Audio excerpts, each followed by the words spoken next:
جماعت احمدیہ کی مخالفت میں آج بھی اسی طرح مصروف ہیں جس طرح پہلے مصروف تھے۔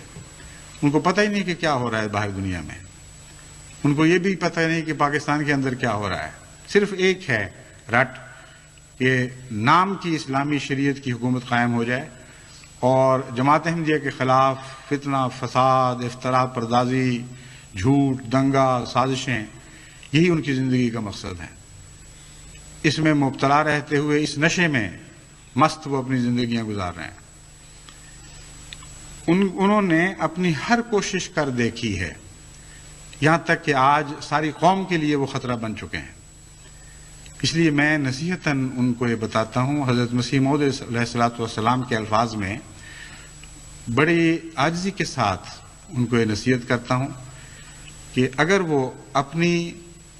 عاقبت کی خیر چاہتے ہیں، اگر وہ ملک کی عاقبت کی خیر چاہتے ہیں، اگر وہ اسلام سے کچھ معمولی سی محبت بھی رکھتے ہیں تو مخالفت بے شک کریں، لیکن اسلامی طرز کی مخالفت کریں۔ اس محمد مصطفیٰ صلی اللہ علیہ وسلم کے صدقے میں ان سے یہ التجا کرتا ہوں کہ مخالفت ویسی کریں جیسے حضرت محمد مصطفیٰ صلی اللہ علیہ وسلم اپنے مخالفوں کی کیا کرتے تھے۔ یہ میں نہیں کہتا کہ حضرت صلی اللہ علیہ وسلم ان کے ہیں، ہرگز میرا یہ کہنے کا مطلب نہیں۔ جو نقشہ میں نے کھینچا ہے اس کے بعد یہ کہنا کہ حضرت صلی اللہ علیہ وسلم ان کے ہیں، یہ تو بڑا ظلم ہوگا۔ میں صرف یہ کہنا چاہتا ہوں کہ وہ یہ دعویٰ کرتے ہیں کہ حضرت صلی اللہ علیہ وسلم ہمارے ہیں، بس اس دعوے کی شرم رکھیں، اور مخالفت بھی کرنی ہے تو سنت مصطفیٰ کے مطابق مخالفت کریں، پھر ہمیں کوئی عذر نہیں، پھر خدا کے پاس تقدیر کے حوالے کریں، جو بھی فیصلہ خدا کی تقدیر کرے گی اس پہ ہم راضی ہیں اور ساری دنیا کو اس پہ راضی ہونا پڑے گا۔ حضرت مسیح موعود علیہ السلام نے ان مخالفتوں کا ذکر کرتے ہوئے اسی رنگ میں علماء کو کچھ نصیحتیں کی تھیں، کچھ امور کی طرف ان کو متوجہ کیا تھا۔ اس لیے آپ کے الفاظ میں یہ اقتباسات پڑھ کر میں اس آج کے خطبے کو ختم کروں گا۔ حضرت اقدس علیہ السلام فرماتے ہیں، خدا تعالیٰ اپنی تائیدات اور اپنے نشانوں کو ابھی ختم نہیں کر چکا، اور اسی کی ذات کی مجھے قسم ہے کہ وہ بس نہیں کرے گا جب تک میری سچائی دنیا پر ظاہر نہ کر دے۔ بس اے تمام لوگوں جو میری آواز سنتے ہو، خدا کا خوف کرو اور حد سے مت بڑھو۔ اگر یہ منصوبہ انسان کا ہوتا تو خدا مجھے ہلاک کر دیتا اور اس تمام کاروبار کا نام و نشان نہ رہتا، مگر تم نے دیکھا ہے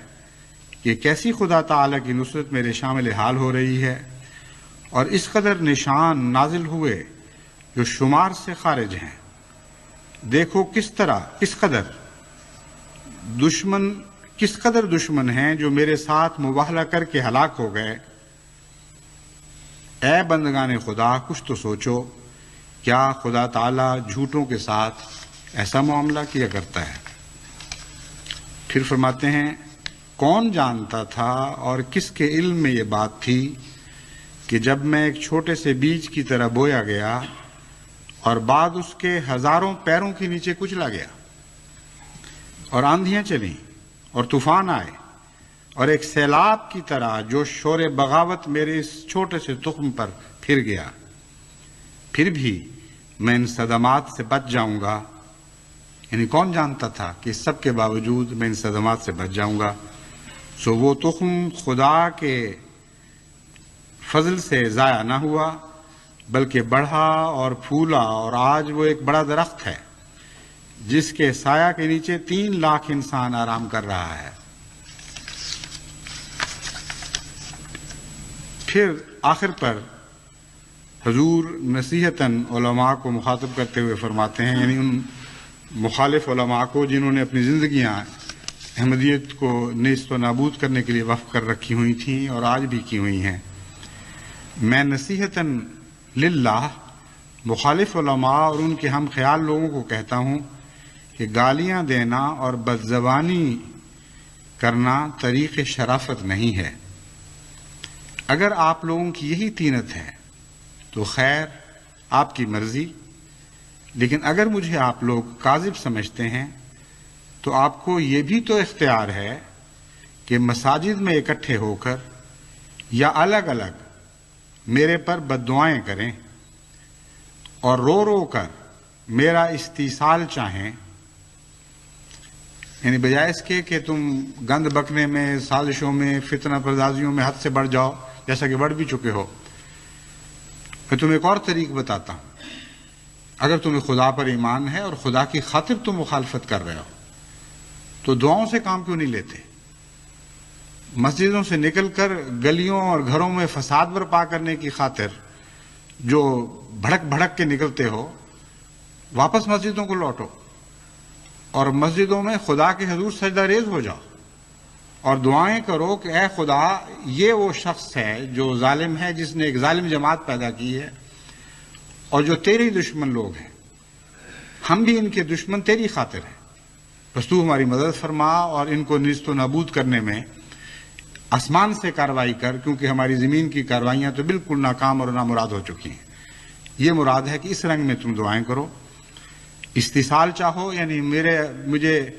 کلیتاً ملیا میٹ کر دینے کے لیے دعائیں کرو، جڑوں سے اکھیڑ پھینکنے کے لیے دعائیں کرو۔ پھر اگر میں کاذب ہوں گا تو ضرور وہ دعائیں قبول ہوں گی، اور آپ لوگ ہمیشہ دعائیں کرتے بھی تو ہیں، آپ لوگ ہمیشہ دعائیں کرتے بھی ہیں، لیکن یاد رکھیں کہ اگر آپ اس قدر دعائیں کریں کہ زبانوں میں زخم پڑ جائیں اور اس قدر رو رو کر سجدوں میں گریں کہ ناک گھس جائیں اور آنسوؤں سے آنکھوں کے حلقے گل جائیں اور پلکیں جھڑ جائیں،